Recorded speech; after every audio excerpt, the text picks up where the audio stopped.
Bien, bueno, le damos la bienvenida a todas y a todos. Invitamos que aquellos que quieran, obviamente sin compromiso, si quieren activar la cámara, más que bienvenido, también pueden hacerlo sin cámara, no hay problema. En primer lugar, decirles que para que sepan un poco la organización de la jornada de hoy, cualquier comentario, pregunta o consulta que se les ocurra durante, los invitamos a que reaccionen con alguna levantada de mano y se les va a dar la palabra para que puedan consultar. Igualmente al final de la exposición de Carlos va a haber un espacio de preguntas para poder responder más ordenadamente. Bien, dicho esto, les damos la bienvenida ahora sí formalmente y contarles un poquito brevemente cómo surge el dispositivo parental. Actualmente tiene unos meses, nosotros venimos trabajando hace 2 años, el equipo viene trabajando, un equipo conformado por psicólogos y dirigido por el doctor Carlos Tach. Inicialmente este equipo, bueno, ahora estamos trabajando de manera particular, pero tiene sus orígenes, nace y se desarrolla y lo funda Carlos en el año 2004 en el programa de extensión universitaria de la Facultad de Psicología de la UBA. Como les dije, actualmente estamos de manera particular y estamos parental, ¿no? Antes el nombre del programa de extensión era Atención de Niños y Niñas Privados del Cuidado Parental. Se desarrolló durante 20 años y actualmente, bueno, ofrecemos distintos servicios que están dirigidos a evaluar y acompañar a madres y a padres, ¿no? Que están ejerciendo estas funciones tanto desde el punto de vista clínico como jurídico. Nuestra perspectiva como equipo tiene una ética que primordialmente estamos centrados en el desarrollo subjetivo de las infancias, sus derechos y el de las madres y los padres que también ejercen este rol. Nuestro servicio es el de ofrecer, ¿no? Evaluación de competencias parentales, como le dijimos, jurídicas y clínicas.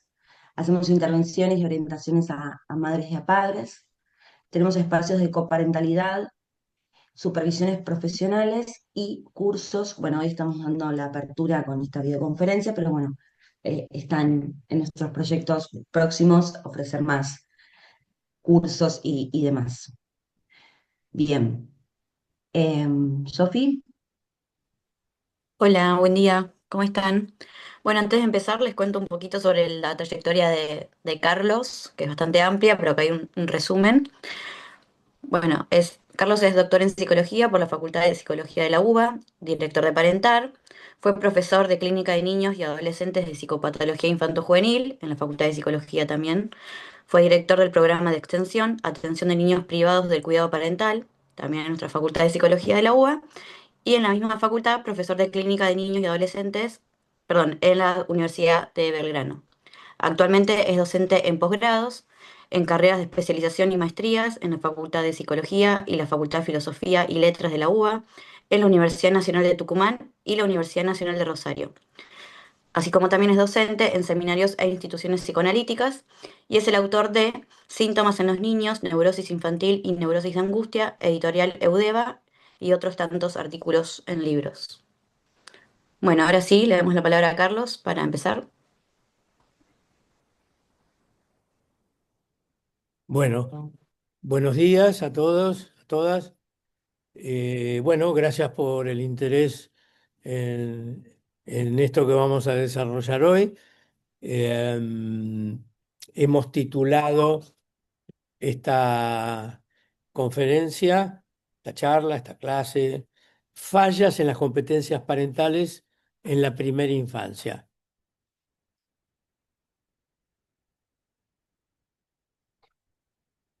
La parentalidad y sus dimensiones, sintomatología en la primera infancia, abordajes posibles y algún ejemplo clínico si nos da el tiempo. Eh, bueno, hablar de competencias parentales supone el concepto de parentalidad.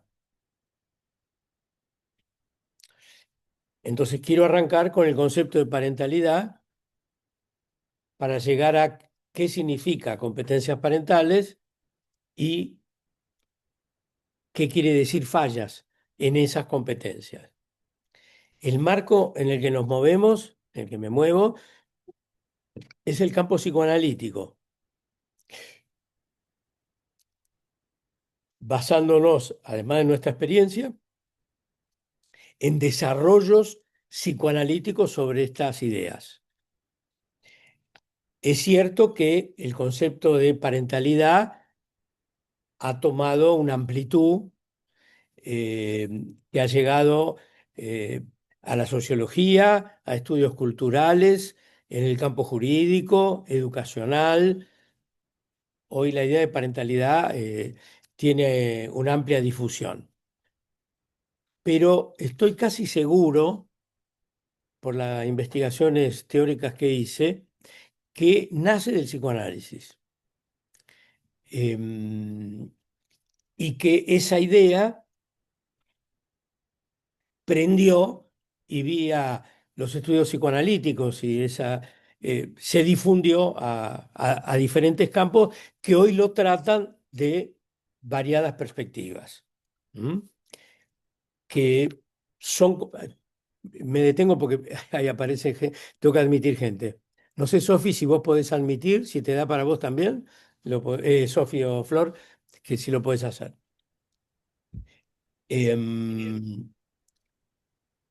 Como a mí, como método personal de estudio, siempre voy a buscar el origen de los conceptos, porque así entiendo de qué se trata, porque las ideas, una vez que empiezan a circular, se usan y son muy útiles, se entrecruzan con otros conceptos, bueno, y después se pierde el origen y la especificidad que tiene que ver con el campo psicoanalítico y las acciones posibles que podemos hacer como psicoanalistas. Voy a ser sintético en esto. Este es un artículo que está a publicarse en la revista de investigación de la Facultad de Psicología, o sea que no lo puedo difundir todavía, salvo cuando salga la revista, pero les puedo contar que la idea de parentalidad que viene digamos, a darle una vuelta nueva, sobre todo en el psicoanálisis en Argentina, a las ideas de funciones parentales, que es a lo que estamos más acostumbrados a haber escuchado. Función materna, función paterna, que es algo que sí se ha desarrollado en Argentina. El concepto de parentalidad, su desarrollo en la Argentina tiene unos 20 años, estimo yo, por lo menos su difusión. Pero su origen, esto a mí no me lo contó nadie, el origen lo investigué yo, eh, está en el psicoanálisis americano. Eh, en 1980 se publica un libro que está traducido al castellano por Amor Ortú, que se llama Parentalidad. Es una compilación de artículos dirigida por Terence Benedek y Anthony, que es un psicoanalista también americano. Terence Benedek era de origen húngaro, como muchos psicoanalistas centroeuropeos que migran a Estados Unidos cuando aparece el nazismo en Europa, emigran a Estados Unidos, como muchos, y empieza a desarrollar, sobre todo en la práctica con niños, eh, Anthony también. Y después de varios años de estudios dan origen a esta compilación de artículos en los que escriben muchos autores, entre ellos Anna Freud, Winnicott, por ejemplo, y otros. La idea de parentalidad tiene 10 años antes. En el año 79, la misma Thérèse Benedek, en un artículo, escribe sobre parentalidad y toma la idea de parentalidad de otro trabajo de Erickson. Erik Erikson es otro de los psicoanalistas que trabajó con Anna Freud, eran vienes que viajan a Estados Unidos. Erikson era un autor muy interesante que escribió Infancia y Sociedad, era un autor muy delicioso, porque además era dibujante, tenía unas vetas artísticas muy encantadoras. eh, y él escribe en un artículo donde habla del desarrollo subjetivo y tira la idea de parentalidad en una sola línea y queda ahí perdida. Dice algo de los padres, parentalidad. Thérèse Benedek lo toma y eso la ilumina para hablar de las acciones de los padres. A partir de ahí, ella empieza a pensar el concepto de parentalidad. Primer punto. O sea, el contexto es el psicoanálisis americano. Parte del contexto, o el contexto es que para 1970, 1980, Winnicott ya venía escribiendo sobre la función materna. Ya habían trabajos sobre la madre en su función materna. No es que esto sale de la nada. Eh, Era una época en que hay varios trabajos que coinciden en ocuparse de Bowlby, ya se había dedicado a las cuestiones, ya había desarrollado la teoría del apego o estaba en pleno desarrollo. Eh, bueno, hay varios autores que ya venían trabajando esto. Esto es lo que quiero decir. Ya había una preocupación dentro del psicoanálisis por ampliar el desarrollo del niño al vínculo con las figuras parentales, al vínculo. Por supuesto que se sabía que existían padres y madres, eso desde Freud, pero no era solo hablar de el vínculo y de eso en el niño, sino centrarse en el estado subjetivo o el trabajo subjetivo de los adultos, y esto que voy a decir es central, el trabajo subjetivo de convertirse en padres. Esta es la pregunta inicial que va a dar lugar a la idea de Thérèse Benedek. La pregunta central que ella se hace es eh,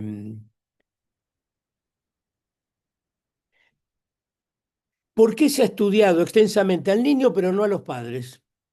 ¿Por qué la función parental fue considerada evidente y no problematizada? Esta era una pregunta. Hoy tengamos en cuenta que hoy esto no es ninguna, tal vez no sea ninguna novedad, no estoy seguro, pero en aquel momento era abrir un nuevo campo de investigación, no darla por evidente. Es decir, como dije antes, la tarea subjetiva de convertirse en padres o madres. Por supuesto, más allá del contexto no solo teórico, sino mundial, cultural, social, económico, son las consecuencias de las guerras mundiales, la modificación de las estructuras familiares, son explícitos ya en esos años 70 los cambios en las estructuras familiares, por supuesto la liberación femenina, la liberación de la mujer, que empieza con el siglo, la emancipación de la mujer, es lo que estoy diciendo, y la transformación de los roles del género. Estamos en plena etapa donde surgen los hippies, las críticas a las sociedades, a las formas familiares tradicionales, las aspiraciones de vidas en comunidades, en fin, era una época donde ya sea consciente de transformaciones que hoy en estos años se han desplegado y ampliado, ya no están solo situadas en lugares acotados. Toda la sociedad está estallada con todas estas cuestiones, llegado al punto de los matrimonios de homosexuales, la posibilidad de tener hijos, las formas familiares variadas. Es decir, responde esa preocupación responde a todas estas transformaciones sociales y culturales. Bien, del punto de vista psicoanalítico, vuelvo a eso, tiene que ver con como primer paso esa transformación de la mujer en madre y el hombre en padre. Hay otra referencia que no quiero dejar de darla, porque corresponde decirla, que en general se la tiende a tomar como única. Hay bastante ignorancia con la idea de que se trató de Benedek o no sé, como eso, ninguneo de las cuestiones psicoanalíticas, que es un autor francés que se llamó Paul Recamier, a quien muchos trabajos psicoanalíticos le atribuyen el origen del concepto en un trabajo sobre la psicosis posparto en las mujeres, que es de el año, ya les digo, es de esos años, 79 también, 1961, que es la madre y el niño en la psicosis posparto. Entonces, él, estudiando la psicosis posparto, la madre y el niño, inventa el concepto de maternalidad. Si la leyó a Benedek o no, no sabemos, porque a veces los autores son honestos y citan, a veces no, etcétera. Pero Benedek sí lo cita a Recamier. Y es el autor que en el campo francés se considera como el que dio origen a la noción de parentalidad, pero en realidad él habló de maternalidad. Pero eso disparó en el psicoanálisis francés no lacaniano a un autor muy importante que fue Serge Le Bovici, que sí despliega el concepto de parentalidad y lo trabaja a partir de cierto momento por su amplia experiencia clínica con niños. Este es el origen. Esto se va a empezar a ampliar, qué es la parentalidad. Quiero avanzar con eso.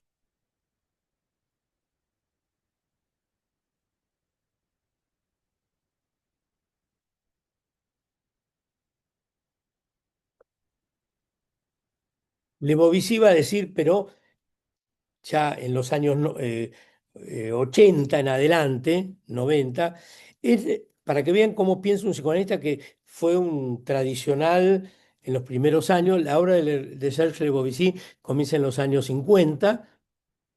Él es el que organiza todo el sistema de salud de la ciudad de París. Era psiquiatra y psicoanalista. Bueno, y después de una experiencia muy, vamos a decir, ortodoxa, va llegando a la importancia del trabajo con los padres y lo que él va a inventar, que es el trabajo con interacciones tempranas. Él termina trabajando en forma directa como psicoanalista en ver niños pequeños y estudiar las interacciones tempranas. Él dice, es necesario el término de parentalidad, pues hemos aprendido que la psicoterapia del niño y del adolescente exige hoy la de los padres una participación activa. Me inclino más hacia el término de parentalidad que al de familia. La tarea de los padres, al igual que la de la familia, es ayudar al niño a adquirir independencia. El concepto de parentalidad no significa ser padre en el sentido biológico del término. Ser padre no es solo tener un hijo, sino también imaginarse su descendencia. Esta es una vía que se empieza a abrir. Como ustedes ven, acá ya se abre de convertirse en padres como un trabajo subjetivo, que es una dimensión de la parentalidad, a lo que hace a la práctica del cuidado de los niños. Ya no es solo asumirse simbólica, imaginaria y realmente en eso que llamamos paternidad, sino que va a empezar eh, a, a tener que ver con la crianza. Si ustedes están trabajando en la clínica, en la clínica en este momento y tienen experiencia con niños en instituciones o en escuelas o en distintos campos como el jurídico incluso, en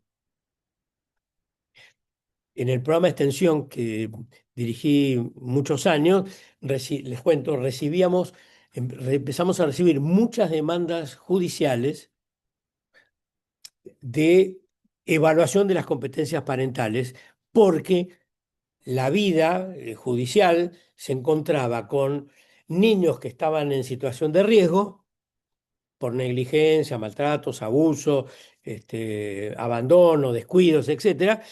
Intervenía el Estado, los llevaba a un hogar y les quitaba el cuidado del niño, el Estado.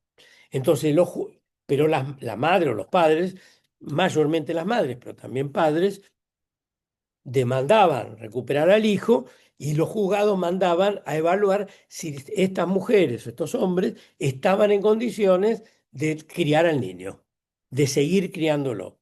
Entonces ahí empecé a hacerme esta experiencia que la verdad no la tenía, este, y me llevó a estudiar no solo todas estas ideas que les estoy dibujando, sino cómo pensar esta cuestión de evaluar qué es competencia parental, con qué criterios podemos decir legalmente para la ley si un hombre o una mujer está en condiciones de criar un hijo adecuadamente, pensando en los intereses del niño. Ya no es solo pensando en los derechos de los padres a tener sus hijos, sino pensando en que el niño reciba los cuidados necesarios.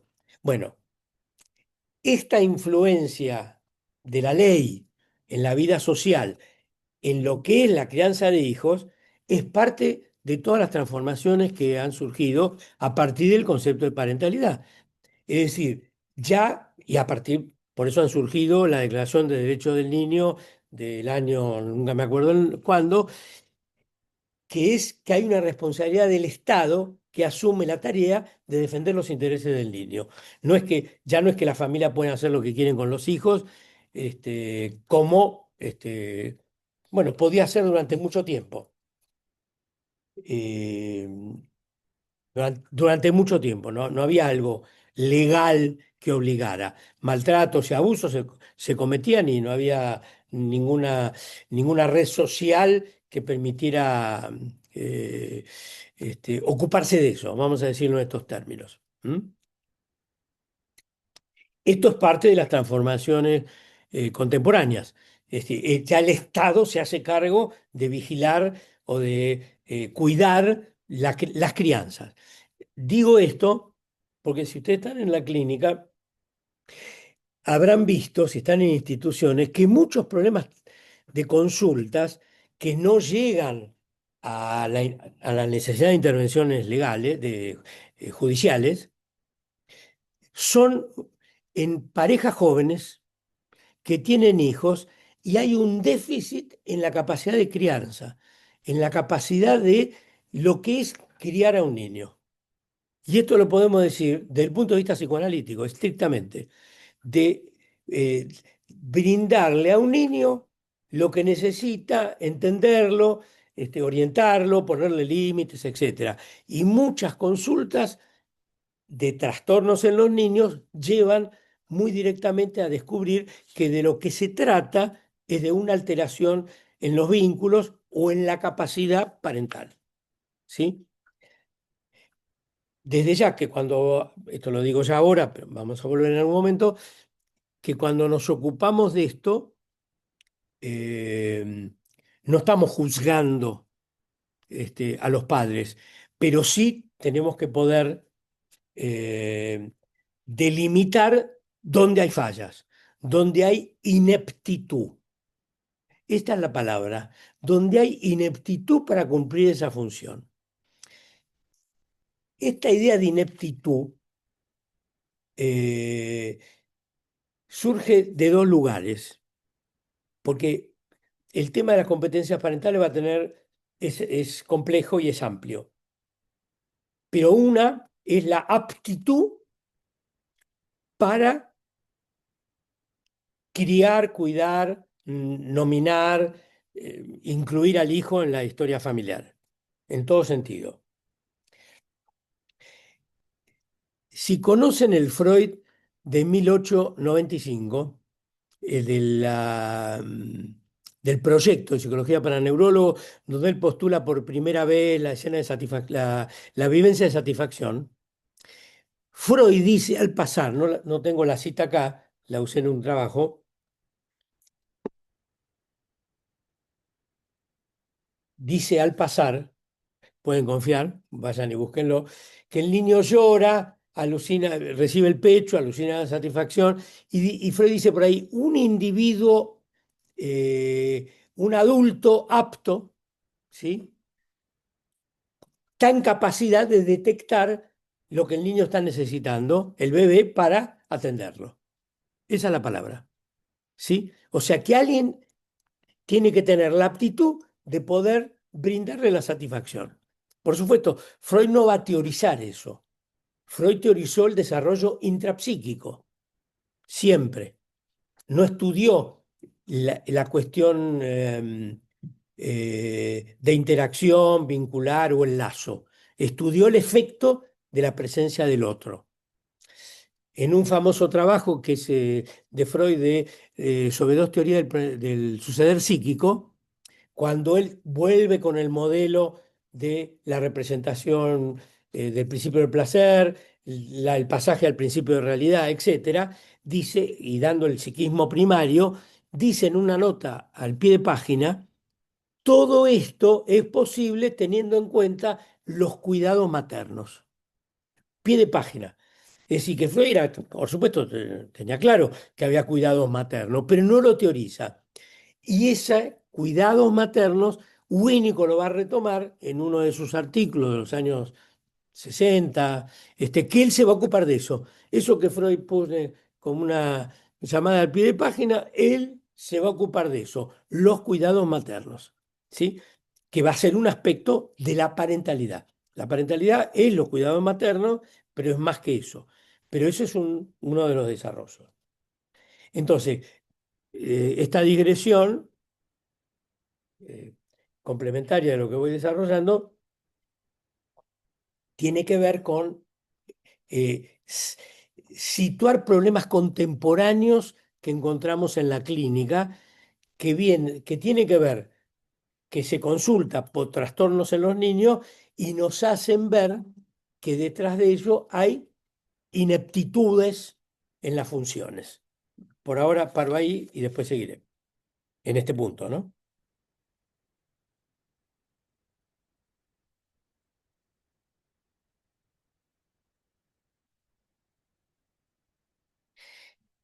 Entre los cambios culturales, no lo quiero dejar de decir, de los últimos 50 años, en la cuestión de la maternidad, la institución familiar, perdón, hay una historia a partir de la revolución industrial, de la familia rural a la familia urbana, de la familia extensa a la familia nuclear, de la familia patriarcal a la unidad familiar básica y de la familia completa a la familia uniparental. Todas estas son las transformaciones que se van a producir, ¿sí? Cuando Lacan estudia en el año 38, un artículo muy conocido de Lacan del año 38, que escribió para una enciclopedia, que se llama La familia, él ya recoge la transformación de la familia y la constitución de lo que va a llamar la familia conyugal. Es decir, de la familia convertida en el lazo entre cónyuges, que lo va a tomar de un concepto de Durkheim, el creador de la sociología, que va a tener un trabajo sobre la familia conyugal, ya inclusive al principio del siglo. Eso para que vean que hay desarrollos sociológicos y Lacan realmente fue una lucidez importante, que ya lo ve en esos años, la familia es reducida al lazo conyugal, hombre y mujer. ¿Sí? Bien. Por supuesto, esto hereda conceptos freudianos de introducción del narcisismo, conocidos por todos, pues estudian en todos lados, no quiero dejar de decirlo, pero es una referencia importante, que es que el hijo se va a cumplir el ideal de los padres y los padres proyectan en el hijo el propio narcisismo. Esa idea es una idea metapsicológica que va a contribuir sin duda a lo que va a ser después la parentalidad. Es decir, el hijo heredero del narcisismo parental, ¿sí? Los ideales no logrados, el hijo llamado a cumplir los sueños y deseos que los padres no han alcanzado, está destinado a ser el portador de las perfecciones de los padres. Este es un concepto muy remanido en psicoanálisis, no es ninguna novedad, retomado por muchos psicoanalistas, obviamente, pero la parentalidad va a ser un poco más que esto. esto va a ser parte de lo que tiene que ver con la parentalidad.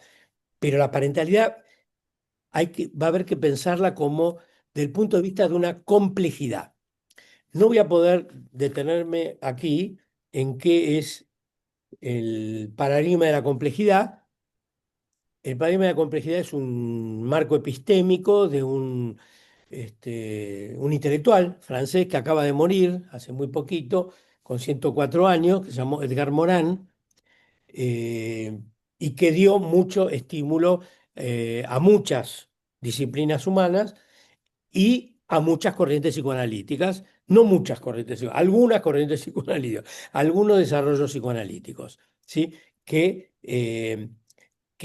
es una verdadera alternativa, el paradigma este, desde el punto de vista epistémico, es una verdadera alternativa a todos los dogmatismos que hay en psicoanálisis. Es decir, ¿qué quiero decir con dogmatismo? A pensar que una línea de ideas de una escuela explica todo, ¿sí? Y para entender la parentalidad hay que recurrir a los aportes de distintas escuelas que estudian distintos aspectos de un fenómeno muy complejo, que es la subjetividad, el sujeto y eh, la paternidad, maternidad y el hijo que deviene de ella. ¿Mm? Esto por otro lado.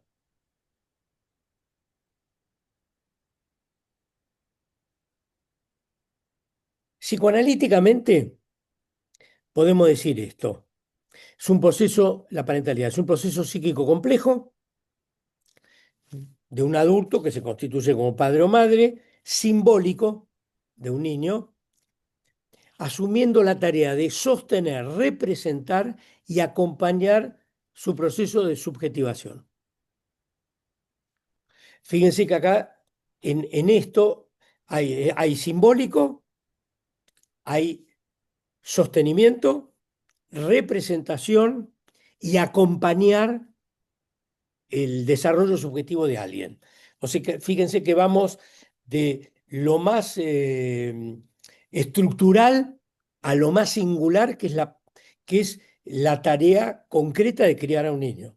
¿Entienden? Este es el arco que yo les quiero manifestar, que va desde un elemento que podemos decir estructural simbólico, que trasciende al hombre y a la mujer, que se convierte en padre y madre, porque cada hombre y mujer, sí, subjetivamente se convierte en padre y madre, o no, o con muchas dificultades, pero en eso transmite toda la historia de la cultura y transmite la historia de las generaciones. Por esa vía está toda la cultura y la lengua y la contemporaneidad. O sea que en un hombre que se convierte en padre y ejerce, y en una madre, sin saberlo, y cuanto menos lo sepa mejor, así decía Winnicott, que cuanto una madre menos sepa qué es ser madre, mejor, porque cuanto más sepa, más afectada va a actuar, lo dice textualmente, ¿eh? Mejor que actúe espontáneamente, aunque se equivoque, que, que sepa, que sepa y use lo que sabe para hacer algo afectado. Esta es la expresión de Winnicott. Pero a través de esa acción transmite sin saber la historia familiar, la historia de sus generaciones, el mundo contemporáneo, eh, eh, eh, em, va a ser un hito en la cadena de las generaciones y la cultura contemporánea. O sea que excede, en la transmisión excede su ser individual. Esto es lo que les quiero decir, de un hombre y de una mujer. Entonces, hablar de padre y madre es más y es menos en esa función. Es, es más porque es más que lo que estamos en condiciones de dominar, cada sujeto. Eh, y eso es fundamental tenerlo en cuenta. Bueno, no se limita a lo biológico, está claro. Se trata de ofrecer una configuración adulta que le dé un lugar al niño, sostén, contención, cuidado y transmisión intergeneracional. Acá viene la idea de filiación, un niño en la función, hay transmisión y filiación. ¿Qué significa filiación? Reconocer al hijo como heredero simbólico, etcétera, en la cadena de generaciones. Eso es filiarlo, es incorporarlo a la estructura simbólica, imaginaria y real de los padres, ¿sí? Es reconocerlo, entre comillas, como de la misma sangre, entre comillas, como metáfora de lo que quiere decir incluirlo en el linaje familiar. Pero acá viene algo más.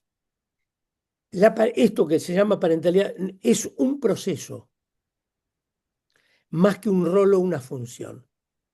Es un rol o una función, pero es un proceso. Nacido, que nace y se nutre de la interacción padres e hijos. No está dada de una vez y para siempre. Nace y se nutre de la interacción. Es muy importante esto. Los padres, algún padre me dijo, te dan el título antes de hacer la carrera de padre. Y tiene razón, porque hay que aprender a hacerlo, ¿eh? Nadie nace sabiendo ser padre o madre, lo aprende en el ejercicio. Por supuesto, puede tener representaciones, experiencias, deseos de los más amorosos para tener un hijo o no, pero, y si no los tiene, puede aprenderlos en el proceso. O sea que esto sirve clínicamente para orientar nuestras intervenciones a familias o a hombres o mujeres que se encuentran desorientados ante lo que tienen que hacer y uno dice, bueno, por ahí la capacidad no está instalada, pero la pueden adquirir y la pueden ejercitar a medida que hacen la experiencia de la parentalidad. Este es un nivel importante, la experiencia de la parentalidad, que no es solo el nivel estructural. Un hombre o una mujer, pueden tener muy claro simbólicamente y cuando están con el bebé, desesperarse y no saber cómo calmarlo. ¿Entienden? Y no es que no haya filiación y no es que no haya deseo de hijo, es que cuando están frente a un bebé o a un bebé que grita o que hay que enfrentar nuevos momentos que va desarrollando una criatura, se desesperan y se sienten incapaces por distintas historias. ¿Entienden? Es decir, en la experiencia de la parentalidad se juegan cosas que no se juegan necesariamente a nivel simbólico, o que por lo menos no se reducen al nivel simbólico. Además, implica derechos y deberes cara a cara con el hijo. Y si usamos el paradigma de la complejidad, uno de cursos, conceptos es la recursividad, es una idea que toma Edgar Morin. La recursividad implica que la causa genera efectos y los efectos generan causas. No hay linealidad de causas-efectos determinística. Entonces hay causas que generan efectos y efectos que a su vez vuelven a ser causas. Pa- Para para esto lo diría de esta manera. El padre causa, la madre, el padre, eh, hace al hijo, pero el hijo hace a los padres. En el sentido simbólico, o sea, gracias al hijo se es padre. No solo gracias al padre o a la madre está el hijo, sino que gracias al hijo, el hijo hace al padre. Pero esto se juega simbólicamente, eh, y además se juega en la interacción, porque en la experiencia de padres e hijos, madres e hijos, se aprende, se aprende eh, eh, y se nutre esa función. Son mecanismos psíquicos y afectivos para responder a las necesidades del niño y estos mecanismos pueden actuar desde antes del nacimiento. Este, las mujeres, las niñas, las adolescentes pueden soñar con el bebé que querían tener, y otras mujeres que dicen, yo no quería ser madre. Hoy es muy común decir, yo no quería ser madre. Y de golpe decidí serlo. Esto es muy, hoy me ha tocado en la clínica con mucha frecuencia. Yo primero no quería y de golpe nació el deseo de hijo o nació el deseo de hacerlo cuando tuvo una pareja o vio la edad, lo que sea. El reloj subjetivo se le encendió y decidió asumirlo. Y eso es parte de ese proceso. Y además, la parentalidad incluye las prácticas. Las prácticas implican el cuidado y prácticas educativas. O sea, en el cuidado, el propio cuidado, que es la práctica, pues cuidar a un niño es una cuestión práctica, en ese cuidado está implicado o está correlacionado o está en línea articulada, lo diría de esta manera, el nivel de la experiencia subjetiva y el nivel simbólico de la historia de esa, de ese hombre o de esa mujer. Esto para mostrarles la- la- lo que llamamos la complejidad, ¿sí? Pero la complejidad tiene lo voy a hacer sintéticamente, lo que permite el paradigma de la complejidad es pensar factores, dimensiones, que tienen su propia dinámica, pero a su vez están interrelacionadas con otras dimensiones, ¿sí? O sea, hay un todo que es más que la suma de las partes, pero además cada parte es más que el todo, porque tiene su propia implicancia. Y en el trabajo clínico, porque todo esto que digo tiene que ver no solo para tenerlo conceptualmente, sino para el trabajo clínico, en el trabajo clínico tenemos que hacer todo el tiempo un ejercicio de ir del todo, que es más que las partes, a las partes en su propia dinámica y especificidad. Lo que quiere decir que en una intervención clínica podemos atender al- a lo que en el hombre o la mujer se le dificultó de convertirse en padre o madre. O podemos ir a las fallas en el cuidado concreto que tienen del niño, pero no perdiendo de vista que esto también tiene que ver con su experiencia subjetiva de ser padre o madre o la historia simbólica de sus generaciones. Supónganse la relación con su propia madre o con sus propios padres. ¿Entienden? O sea que cada dimensión en nuestro trabajo hace que nos ocupemos muchas veces, tengamos que ocuparnos de algún aspecto acotado, teniendo en cuenta que eso no da cuenta del todo. Es decir, que no hay un factor determinante uno, no hay una sola causa. Hay causas dominantes y causas secundarias y además en un proceso de trabajo clínico esos factores van variando porque nos ocupamos de uno o nos ocupamos de otro. Y siempre entramos eh, por lo más débil. Siempre entramos en la clínica por el eslabón más débil, no por lo que suponemos que es la causa más importante. En la clínica siempre se entra por el eslabón más débil y de allí vamos a otras dimensiones que están presentes. Bueno, la parentalidad es al mismo tiempo una actividad pública y privada, porque es pública y privada. ¿Por qué pública? Porque si en la calle hoy ven a un chico que está siendo maltratado por una mujer o por un hombre, uno tiene derecho a ir, intervenir y llamar eh, y llamar a una acción policial, por ejemplo.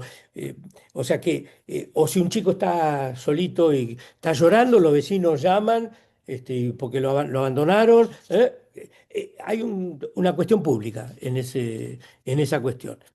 Y los chicos hoy hasta usan eso para decirle a los padres, si me pegaste te voy a denunciar. Algunos así envanecidos.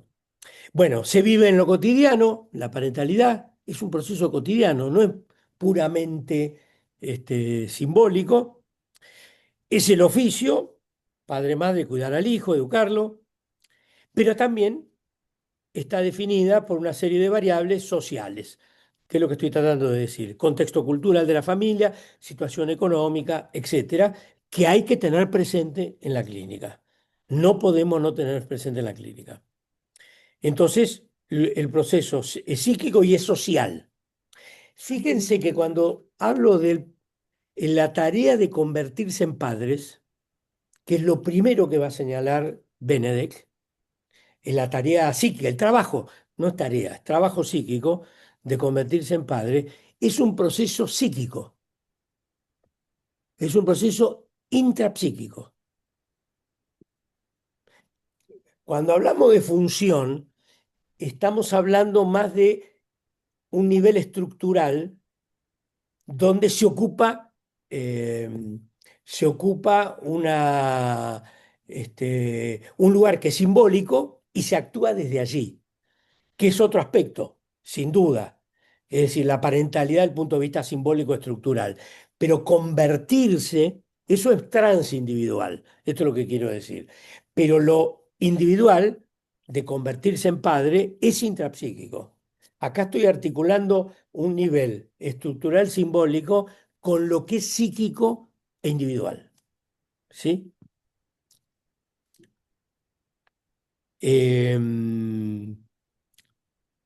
Bueno, de los derechos del niño ya lo dije. ¿Cuánto hace que estoy hablando? ¿Cuánto calculan que estoy? Y más o menos 40 minutos, Carlos. 40 Un minutos. poquito menos, Está treinta y bien. cinco Voy, como ven, estoy haciendo un dibujo lo más claro posible, un diseño lo más amplio posible de qué es lo que se juega en el concepto de parentalidad. Cada una de estas cosas que dije tiene su propia dinámica. Este, y y podríamos entrar una por una con muchos autores que los estoy sintetizando, pero mi intención es generar interés en este concepto, ¿sí? Del punto de vista psicoanalítico, y sensibilizarlo respecto a la importancia que tiene a la hora de trabajar con niños. Lo otro que está en juego, quiero ir a las cuestiones, eh, a las fallas, que es lo que estábamos prometiendo en el... Primera aclaración.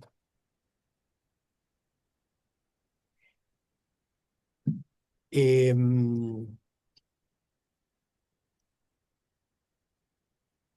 existen eh, estudios psicopatológicos, básicamente europeos y en especial franceses,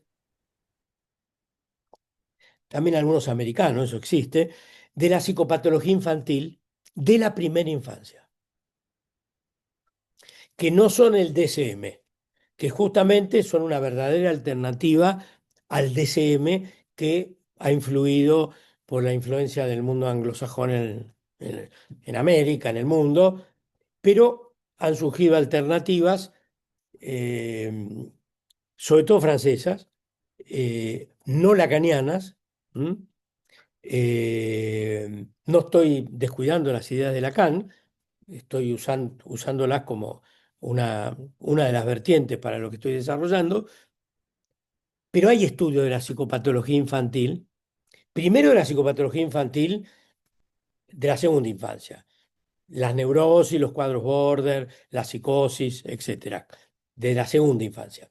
Pero de la primera infancia, por supuesto, hay muchos estudios, pero cuadros, una clasificación orientadora ya existe y ha podido sedimentar una cantidad de problemas que permiten tener un mapa de las dificultades que pueden aparecer, de los trastornos que pueden aparecer en la primera infancia. En particular de 0 a 3 años y después de 3 a 5 o 6, los primeros años. Las cuestiones de la parentalidad se vuelven especialmente riesgosas, las fallas, sobre todo en los primeros 3 años de vida.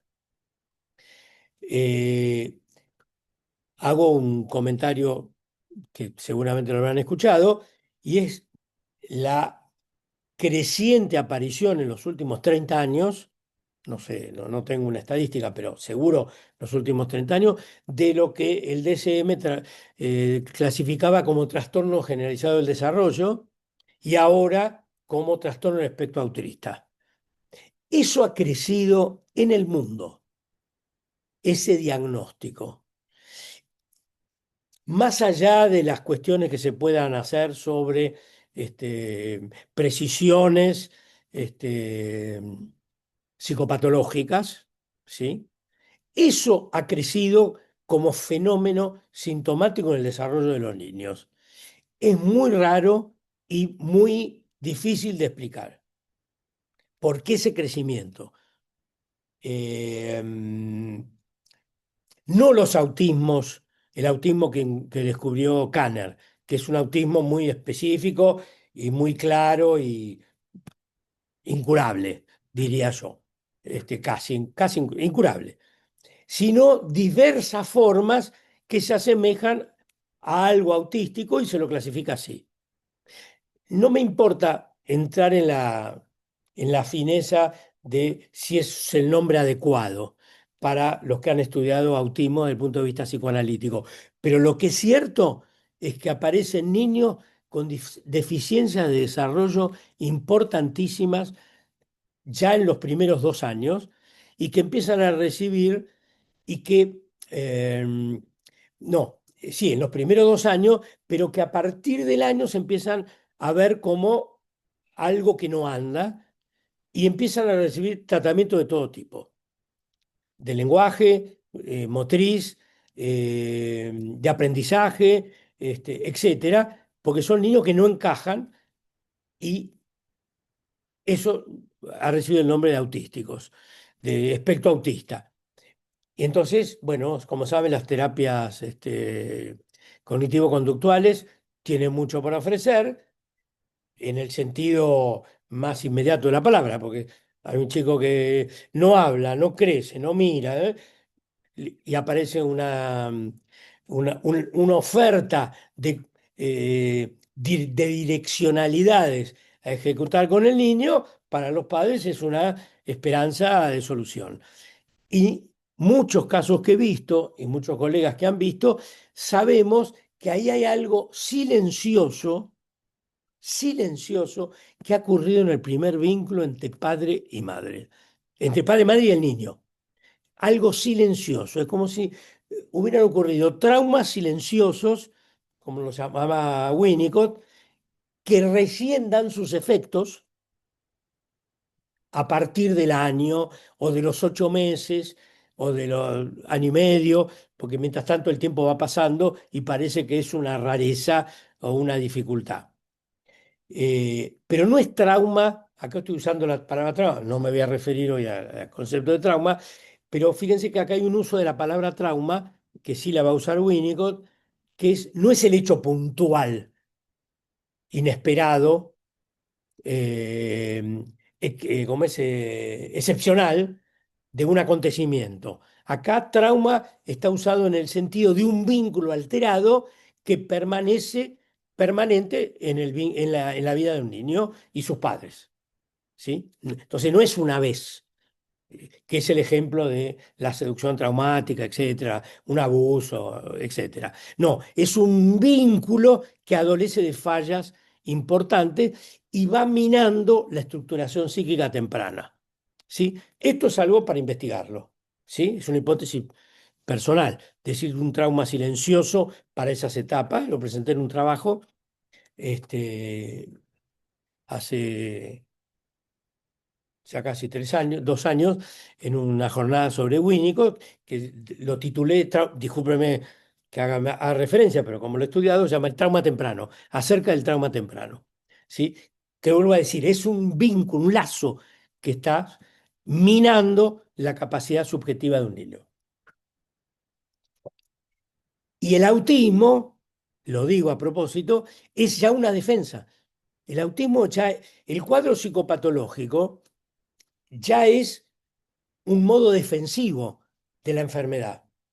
Después la enfermedad es el autismo, pero el autismo es la defensa que un psiquismo temprano instaura frente a las falencias del lazo con el otro. Y como las falencias tempranas del lazo con el otro generan angustias de desintegración o de no integración, la defensa del psiquismo es no sufrir. Entonces cancelan la vivencia afectiva. ¿Me siguen? El niño hasta tiene contacto con la realidad, pero su desarrollo afectivo está anestesiado, escindido tempranamente, porque el otro no termina siendo consonante con en el lazo con él. Esto sería entrar en qué implica el vínculo temprano, madre-hijo. Pero algo que implica, como lo dice muy bien Winnicott, es que,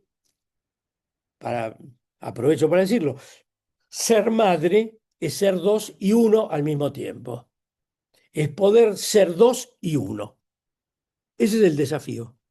Ser dos y uno, a veces más dos, a veces más uno, con el bebé.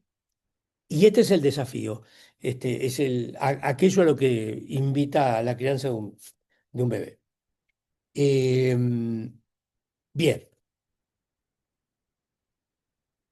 Se conoce bastante el- eh, discriminadamente estos cuadros sintomáticos que tienen los niños. Les voy a dar la referencia, porque no se la voy a ocultar. Yo no, siempre digo de dónde saco las cosas. En la clasificación de los trastornos según el DC de 0 a 5. Es americano-francés. DC 0 a 5. Diagnostic Classification of Mental Health and Development Disorder of Infancy and Early Childhood. ¿Sí? Este es elaborado por 0 to 3. Este es el nombre que tiene. National Center for Infants, Toddlers and Families. Bueno, es una clasificación que por lo menos nos da el panorama de síntomas. Se los delineo rápido.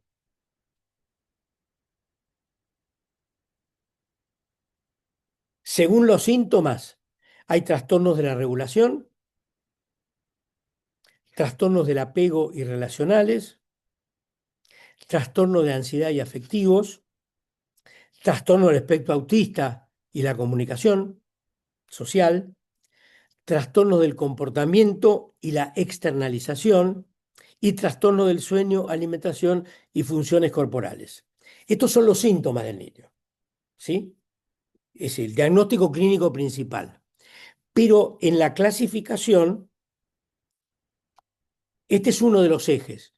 Pero otro de los ejes que incluyen con mucha lucidez es la evaluación de la relación primaria niño-cuidadores. O sea, hay un eje que es los síntomas que presenta el niño y hay otro eje que es la relación cuidador y el niño. Esta es una clasificación psiquiátrica, pero que es compatible con desarrollo psicoanalítico. Pero del punto de vista psiquiátrico ya implica varios ejes a tener en cuenta, incluso el eje de los factores médicos, el eje de los factores de contexto y sociales, eh, y el eje del desarrollo emocional del niño. Fíjense, estoy haciendo una síntesis entre síntomas, desarrollo subjetivo del niño, la relación con los que los cuidan, o sea, el vínculo. Otro, el factor del contexto psicosocial, factores médicos que hay que investigar en una historia. No es lo mismo dificultades en el vínculo madre-hijo con un niño que nació prematuro y que hubo que operarlo tempranamente y estuvo en incubadora o estuvo internado y el primer año de vida fueron lleno de atenciones médicas, y eso es un factor que va a influir en la maternización y en la parentalización. ¿Entiendes? Entonces no podemos dejar de tener en cuenta, por ejemplo, un factor de esta naturaleza, ¿sí? O un parto complicado y el efecto posparto en la mujer. Bueno, pero además los síntomas del niño. Y además si hay factores sociales. Una familia, una madre que está sin red, que es emigrante, inmigrante y no tiene quien la acompañe. Todos esos factores hay que tenerlos en cuenta a la hora de ver a un niño, en un contexto institucional o de consultorio. Esto es lo que quiero señalar. Bien. Pero a grandes rasgos podemos decir eh, entre los factores parentales que van a generar síntomas, es decir, del vínculo, porque cuando tenemos síntomas en un bebé, somos síntomas de trastorno de la regulación, del sueño, de la alimentación, hipersensibilidad. Hoy se diagnostican muchos chicos con exceso de sensibilidad. Me llegan al consultorio que alguien ya el diagnóstico que le hizo es que tiene un trastorno en la sensibilidad. Es decir, que hay algo en la integración corporal de las vivencias que está afectando a los chicos. O trastornos del apego.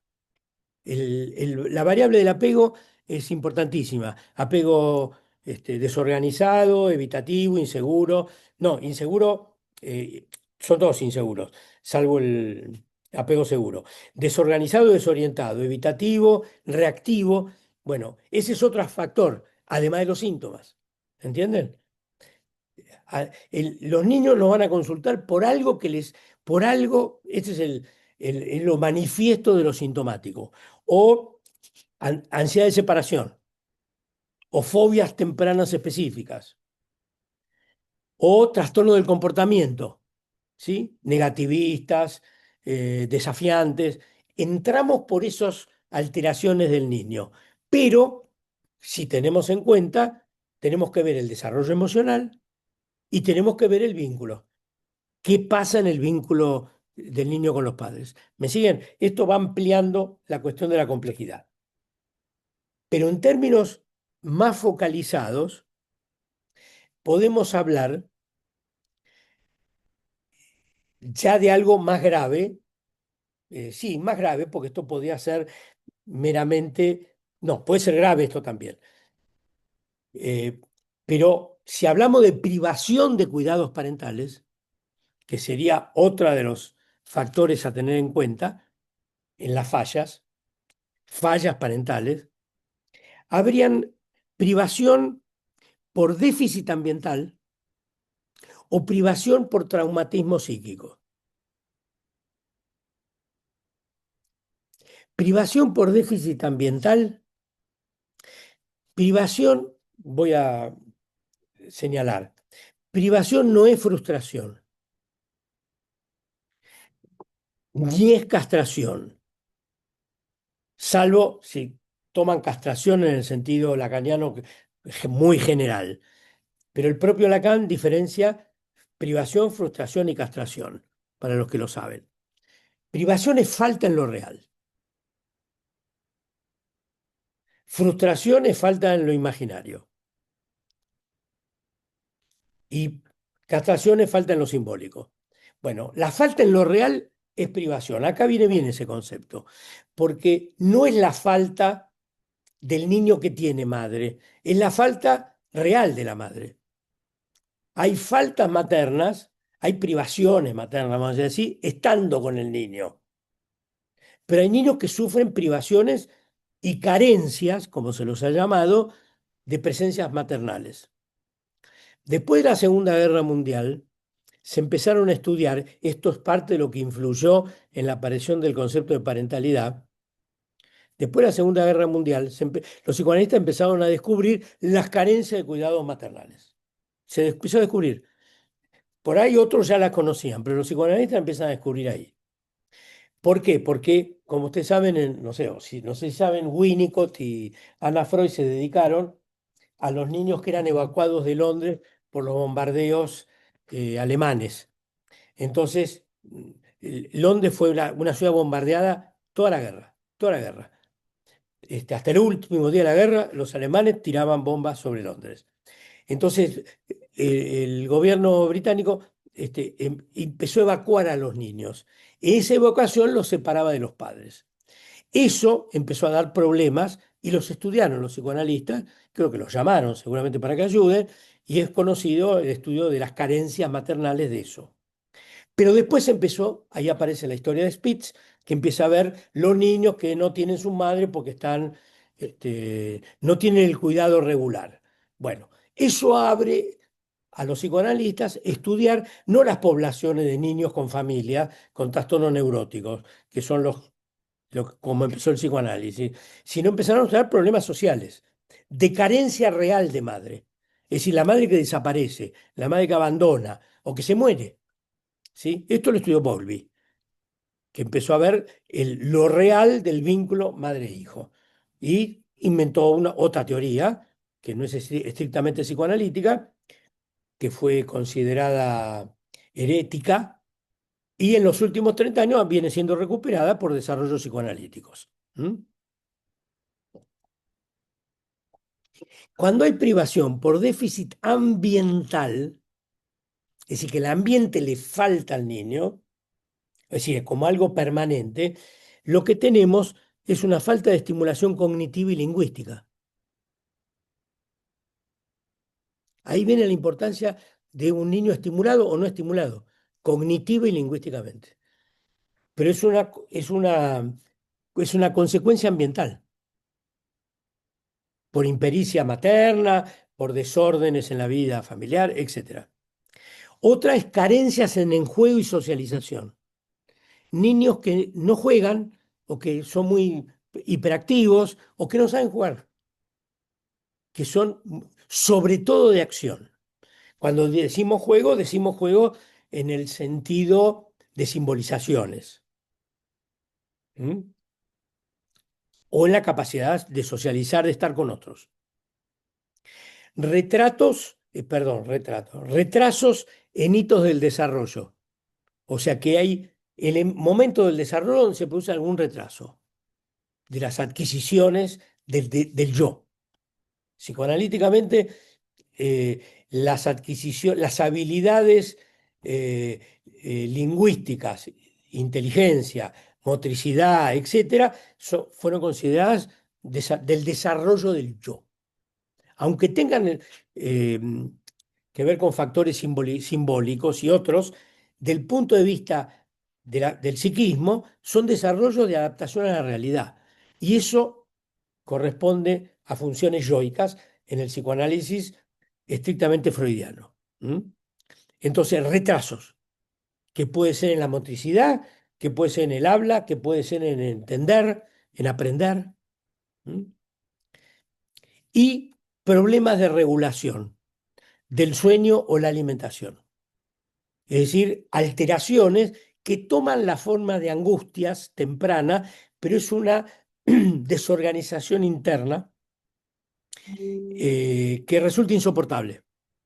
¿Sí? Son desregulaciones de todo el funcionamiento general del niño. Esto sería un trauma, perdón, esto es privación por déficit en el ambiente. Son complementarios con otros eh, eh, otras privaciones que son por trauma, por traumatismo psíquico. Son dos lecturas complementarias, pero que se organizan de estas dos maneras. Privación como traumatismo psíquico. Vivencias de abandono y desamparo.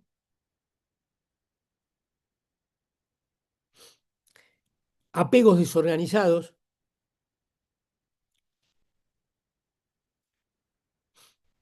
Depresión anaclítica. Spitz. Síntomas postraumáticos. esa hipervigilancia, estar siempre alerta, nunca estar en paz, o con regresiones, somatizaciones y alteraciones psicosomáticas. Hay todo hay todo un espectro de alteraciones psicosomáticas producto de privaciones como traumatismos.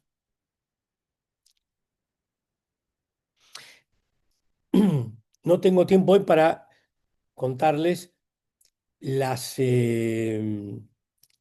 estudios de carencias maternales, que son muy interesantes, porque entre otras cosas muestran este tipo de somatizaciones, ¿sí? Hay distintos tipos de carencias. Hay carencias por cualidad del contacto y hay carencias por insuficiencias cuantitativas. Es decir, madres que están poco, insuficiencia cuantitativa, pero hay madres que están de modo distorsionado. Eso se llaman carencias son carencias por cualitativas, es decir, del tipo de vínculo, ¿sí? Bueno, y otro de las clasificaciones, de las formas que adquiere, aparecen riesgos de disociación y repetición transgeneracional. Es muy frecuente, es muy frecuente, acá tenemos a alguien más que quiere entrar, bueno, es muy frecuente eh, en, en, en, en situaciones sociales desfavorecidas, eso lo he visto, con muchos casos que tuve posibilidad de ver, que sobre todo en sectores sociales eh, claramente desfavorecidos, ¿no? Sociales, económicos, etcétera, madres que tienen varios hijos y realmente tienen lío con la maternidad, ¿sí? Los tienen a los hijos, pero están presentes, pero les cuesta cumplir con sus funciones y están conflictuadas y van y vienen, bueno, en fin, repiten su propia historia, porque a su vez su vínculo con su propia madre ha sido similar y su madre así con su abuela. Entonces hay una cadena de transmisión intergeneracional de las fallas en la parentalidad. Esto es lo que se ve y que es muy difícil. Y además son jóvenes, mujeres que tuvieron hijos con la esperanza de que no se repita la historia que tuvieron con su madre y se terminan repitiendo más allá de su deseo, consciente por lo menos. Eso es muy importante a la hora de hacer una tarea, este, no solo terapéutica, sino preventiva.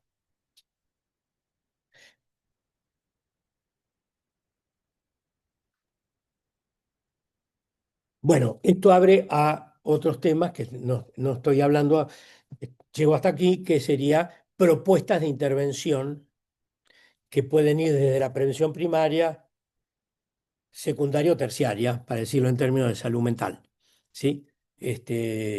Modos de intervención. Como ustedes ven,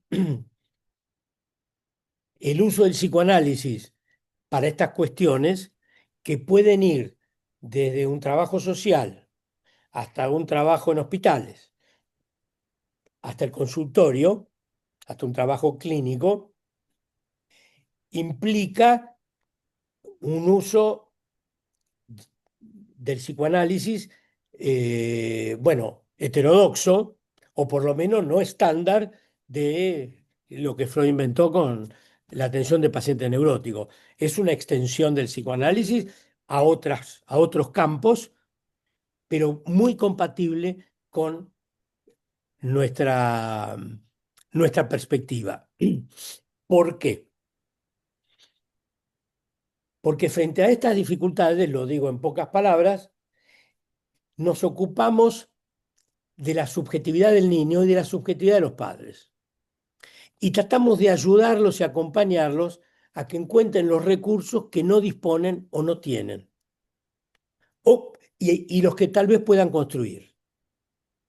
Entonces, es una ética que tiene que ver con el respeto a la subjetividad y al desarrollo del niño, eh, respetando, por supuesto, cuestiones culturales, ideológicas, etcétera, acompañando, ayudando y también a veces dando directivas que enriquezcan los recursos que hombres y mujeres tienen al ser padres o madres. ¿Sí?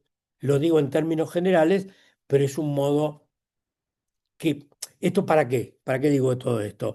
Para señalar que ante estos problemas no tenemos un manual de procedimientos. ¿Sí? Haga esto con el nene, dígale, sáquelo, póngalo a tal hora. Si bien a veces hay que ayudar a una mujer muy joven, muy desorientada, a decirle, bueno, mira, no le dé de comer a las 3 de la mañana. Dale, organizarle la vida, este, porque te fuiste a bailar. ¿Entiendes? Y después está durmiendo todo el día. Casos que he atendido, ¿eh? No lo estoy inventando. Me parece decirle y hacer una especie de orientador maternal en la transferencia de lo que no ha tenido, porque son a veces chicas muy desamparadas también, de contexto o de red, que las ayude en la orientación. Lo que una madre de clase media le puede consultar a su pediatra, aquí van a las guardias, no tienen un centro asistencial que las acompañe. Bueno, son situaciones contemporáneas que vivimos, que creo que se han acrecentado con todas las variaciones que les he señalado y que, eh, bueno, podemos contribuir a crear, a favorecer crianzas más saludables, sabiendo todas las limitaciones que tiene por la complejidad que tenemos, que hacemos. Pero como nuestro trabajo es uno por uno, salvo que alguien esté en campo de salud mental y pueda ayudar a implementar sistemas de prevención que me parecerían muy adecuados, o- influidos por el psicoanálisis, como nuestro trabajo es uno por uno, con intervenciones cortas, más largas o de tratamientos, bueno, ayudar a un niño, ayudar a uno, a una madre, uno por uno, bueno, este, no digo que tenemos ganado el cielo, pero hemos cumplido con una ayuda humana, con un recurso en el que creemos que es el psicoanálisis. ¿Eh? Hasta aquí un Bien. panorama para poder entrar en detalles. Bueno, muchas gracias, Carlos. Abrimos preguntas si tienen comentarios, ya sea activando los micrófonos por el chat. Ahí dice Laura Riva, nos pregunta si podríamos enviar la Biblia. Bueno, eso ahí lo Bueno, todos vemos. los autores que cité son bibliografía. Búsquenlos. Claro. Cada autor que yo cité es bibliografía. Nombralos de vuelta si quieres, Carlos. Ana Freud, eh, eh, Winnicott, Bowlby, Lacan, el, el artículo de la familia. ¿Mm? Eh, eh, Bueno, hasta Edgar Morin, claro. Bueno, ahí dice Nahuel, El manual que habías nombrado. el DC, el DC 2.0 a 5. Spitz, Diagnostic Classification of Mental Health. And a Develop, Spitz también habían nombrado. perdón. A Spitz, a Spitz también habían nombrado. A Ah, Spitz. Speech, sí, sí, por la depresión anaclítica. sí. Erickson. A la Pero pregunta de en Nahuel cualquier, le respondo. Sí. perdón, No, no, sí, Carlos, dale. no, ¿qué me decían? No, que alguien consultó si la clase quedaba grabada. La clase está siendo grabada y va a ser subida a un canal de YouTube que después les vamos a mandar el link porque es confidencial. Digo, si bien estaba abierto el link para que todos se puedan inscribir, queremos preservar el espacio. Así que les vamos a estar enviando el link con el YouTube, el link para que nos puedan volver a ver la clase. Bueno, si alguien quiere hacer una pregunta directa, levantando la mano también, tenemos unos minutos más. A ver, Luján, ahí está. sí. A ver, estás muteada.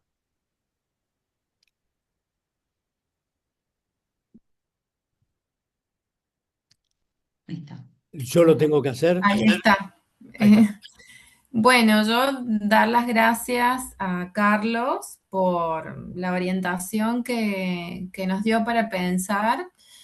Yo trabajo en un hospital público con niños que, bueno, se consultan hasta los 13 años en el área donde yo estoy y por ahí siento que son tantas las intervenciones que hay que hacer en lo externo, ¿no? Denuncias, hablar con tribunales, mandar algún servicio a la casa, pedir una restricción de contacto, que siento que a veces se pierde como lo clínico, porque es como que nos avasalla un poco lo externo, ¿no?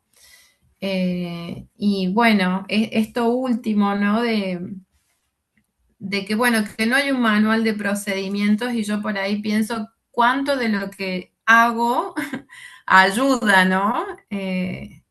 Y bueno, y siempre pienso en qué es lo posible con cada caso, qué es lo posible con cada uno, ¿no? Porque todo este paradigma de la complejidad es realmente así por los contextos de donde vienen estos niños, por las características de los padres, por la conexión con el tipo de escuela en la que están, por los profesionales por los cuales han pasado, y uno dice, ¿cómo se pasó esto por alto?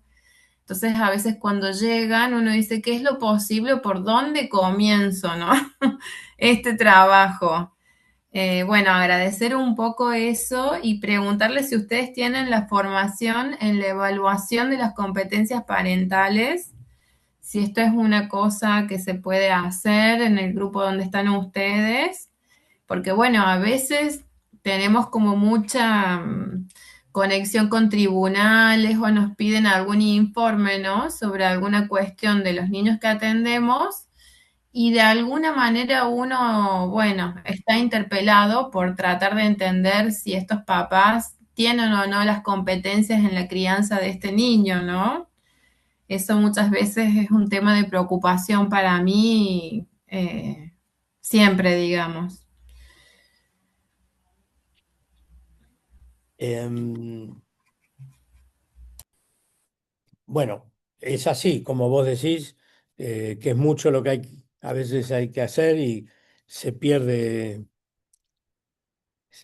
se pierde dónde apuntar. Bueno, o qué privilegiar, porque es difícil eso, y por ahí no hay una cosa. Eh, a Julia Guerra, que fue un psiquiatra psicoanalista francés, sobre todo psiquiatra, que es el que en Francia hizo la primera psicopatología del niño, que ya falleció. Bueno, hay versiones más contemporáneas que se llama psicopatología del niño. Eh, Él decía que hay que diferenciar lo necesario, lo posible y lo posible. Lo necesario es algo así, eh, lo que no se puede no hacer, sea posible o no, pero es lo que hay que hacer. Y después evaluar lo que es posible, entre lo necesario y lo posible, del punto de vista institucional. Esto es importante, es una distinción, por supuesto, y lo ideal, que por supuesto, pues, pues claramente es un imposible. Pero lo ideal puede limitarnos justamente lo que es necesario y lo que es posible, porque puede parecer que siempre es poco. o que nunca alcanzamos, como sería el ideal. ¿Mm? Y con esa asunción de lo que no es de lo que es imposible, bueno, que sí es posible. Pero también hay algo que es necesario. No sé, en cada caso habrá que definirlo, pero tenemos esas dos ejes como para guiarnos. Winnicott usaba este lema, que por ahí lo han leído: ¿con cuán poco bastará? En vez de pensar, está hablando como psicoanalista más estándar, pero aunque él trabajaba en hospitales, toda la vida, así que, o sea, ¿con cuán poco bastará? En el sentido de no, que había que hacer el máximo, ¿sí? Como era la pretensión kleiniana, que todo niño que camina, 3 sesiones por semana y psicoanálisis, a todos los niños, que era impracticable, sí, además es impracticable. Socialmente es impracticable, económicamente no se puede hacer. Entonces Winnicott proponía decir, ¿con cuán poco bastará?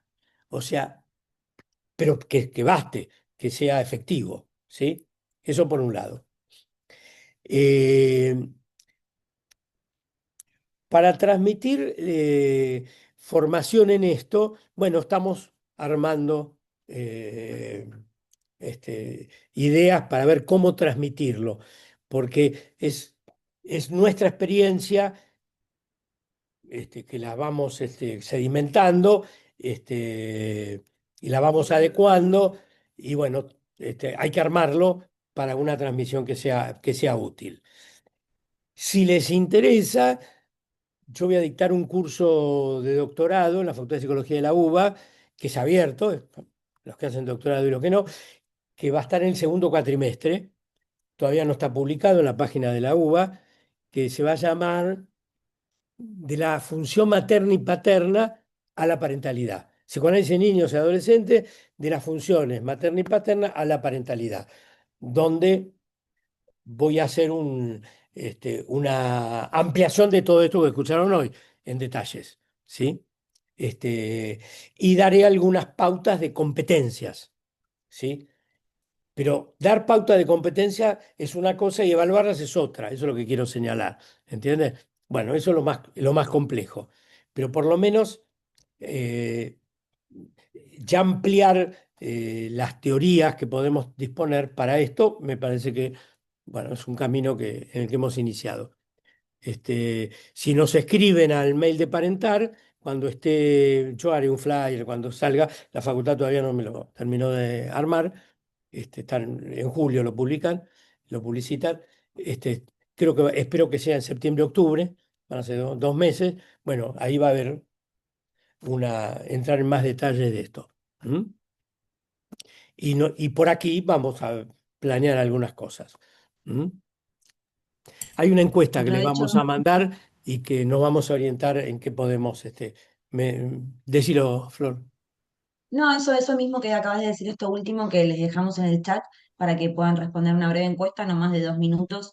Y ahí un poco la idea es lo que dijo Carlos, recapitular y, bueno, que ustedes opinen y comenten en qué formato les gustaría capacitaciones, espacios de cursos y demás. Estamos en ese periodo de formación.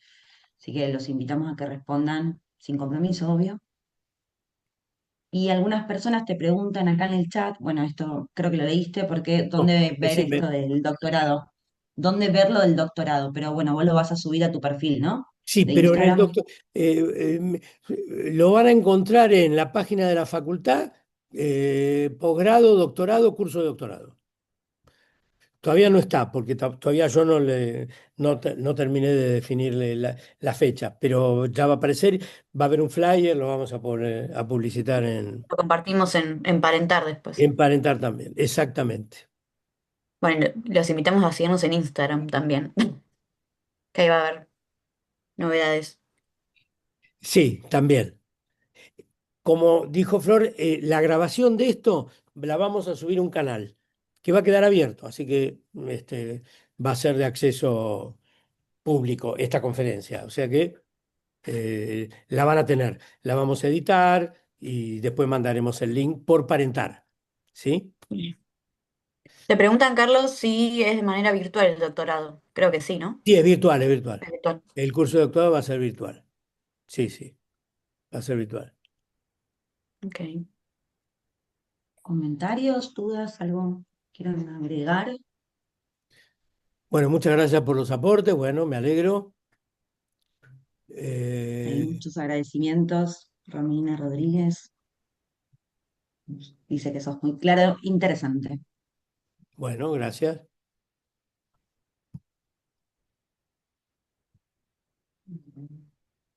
Excelente exposición, dice Laura Riva. Muchas gracias. Agustina Ruiz, muchas gracias. Nahuel Gómez, varios. Muchas gracias también, Victoria. Y dice también recuperar a Silvia Bleichmar. Sí, en el curso voy a tomar lo que nos enseña Silvia Loechar al respecto, sin duda.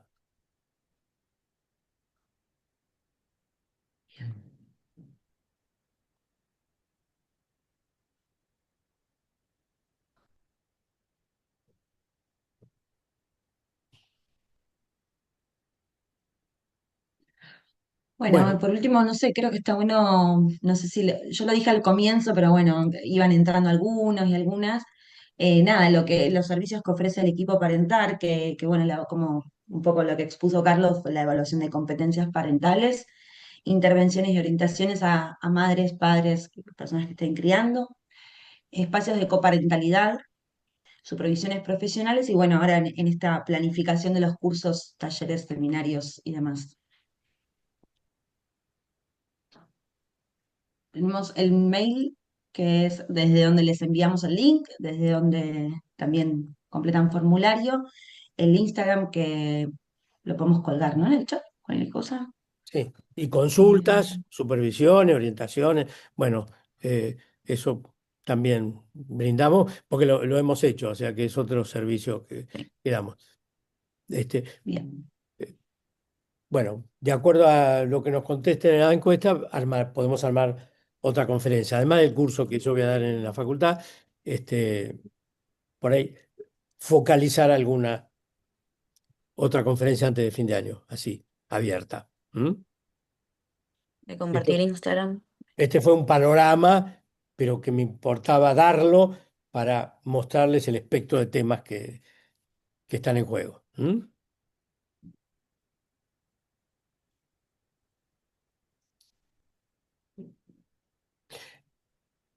Aquí alguien hace un comentario que me gustó.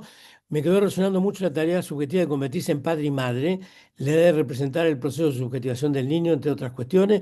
Me gustaría poder comprender mejor las cuestiones que dijiste, Carlos, de la diferencia entre un vínculo alterado con un hecho traumático. Bueno, eh, esto tiene que ver con la historia de la noción de trauma, que en psicoanálisis empezó siendo un elemento puntual. La extensión del concepto a los psicoanalistas que trabajaban en niños, con niños, no solo, pero mucho, empezaron a ver que no es solo hechos puntuales lo traumático. Es decir, lo traumático sexual, en el caso de Freud, pero la guerra, una explosión, un hecho puntual. Pero un estado de guerra ya no es un hecho puntual, es vivir en estado de guerra. ¿Entienden? Un estado de catástrofe. Sí, es puntual, pero si la catástrofe continúa, no es solo el hecho puntual de la catástrofe. Para hablar de traumas reales, eso por un lado, que serían choques reales. Lo otro es un vínculo que tiene una modalidad, padres-hijos, traumatizante, permanente. Es que se juega, bueno, obviamente si hay maltrato y abuso por un periodo prolongado, ya no es una experiencia, es una historia que está contaminada por eso alterado. Es permanente, ¿sí? Eh, y los modos del trato, los modos del trato. maltrato que no necesariamente es violencia física, sino que es los modos del trato. Los modos del trato de padres a hijos. Ahí se juega mucho más de lo que a veces se supone.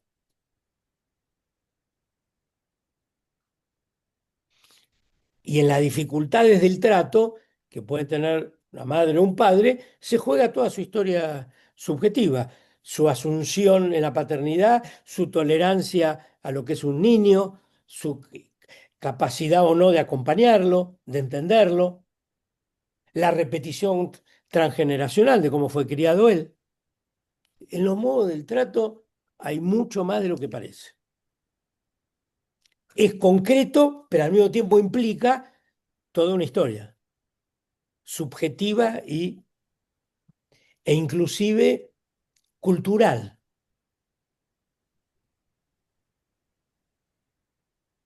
Gracias, ¿Sí? Carlos, porque sí, yo me quedaba pensando en esto de, también en esto de, bueno, acompañar y sostener a esa familia, o sea, esa medida entre que es un niño que está sufriendo y que, por ejemplo, llega un niño a tratamiento y nuestro paciente es el niño, pero también es trabajar con esa familia y que es una familia que en general viene con mucho padecimiento, como esa tensión ahí de cómo dar lugar a esas dos cuestiones. ¿Está hablando Romina, que no se le ve? Sí, Sí, sí, sí, sí. perdón, estoy con un tema con la No, no, cámara, pero no, está bien, está bien. Eh, sí, el niño es nuestro paciente, pero a través de nuestro paciente atendemos a los padres también, pero no como pacientes regulares.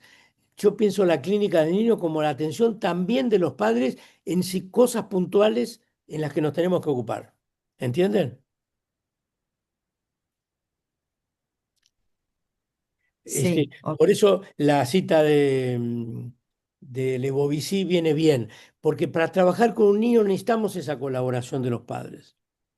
Y eso requiere un manejo del dispositivo flexible.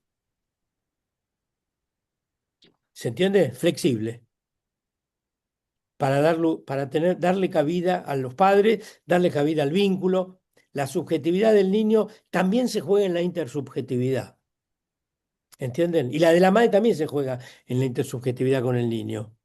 La intersubjetividad es un espacio psíquico en sí mismo. Y no es solo lo simbólico instaurado en la madre. No, no alcanza con el deseo de la madre para entender este tipo de situaciones concretas. Es una de las dimensiones, el deseo materno. Digo, para tomar una referencia lacaniana, obviamente. Pero la complejidad hace que tengamos que entrar en otras dimensiones. ¿Se entiende? Bien. Bueno, paramos por aquí. Esperamos haberle sido útil y hasta pronto. Muchas gracias a todos. Gracias, Carlos.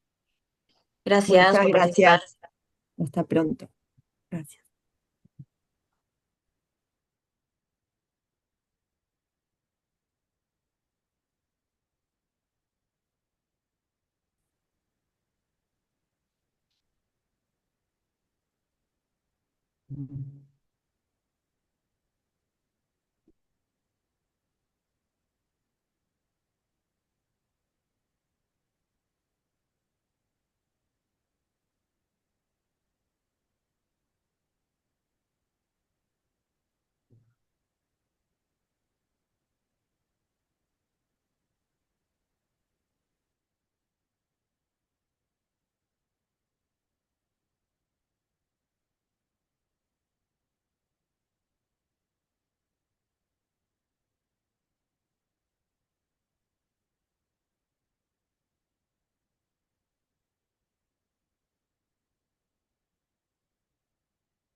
A ver, Mm, estamos.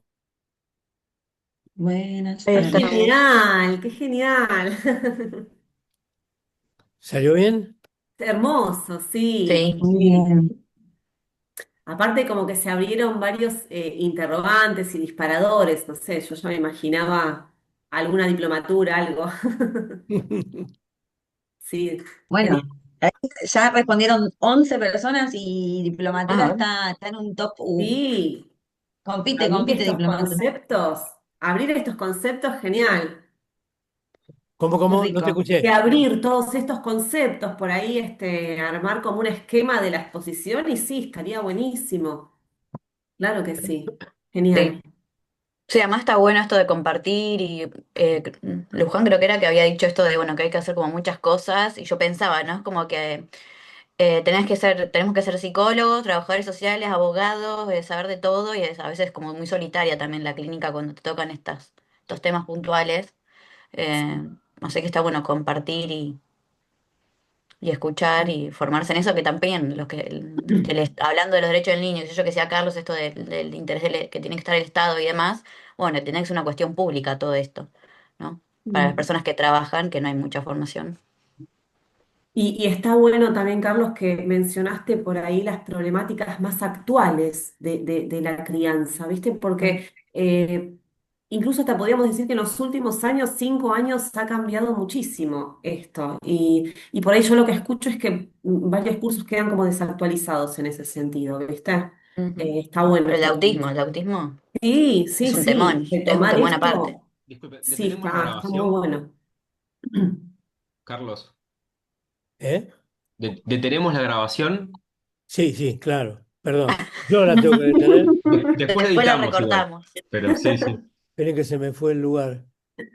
Yo Eh, saqué unas fotos, después las mando. Ay, qué lindo. ¿Dónde la detengo? No sé. Acá.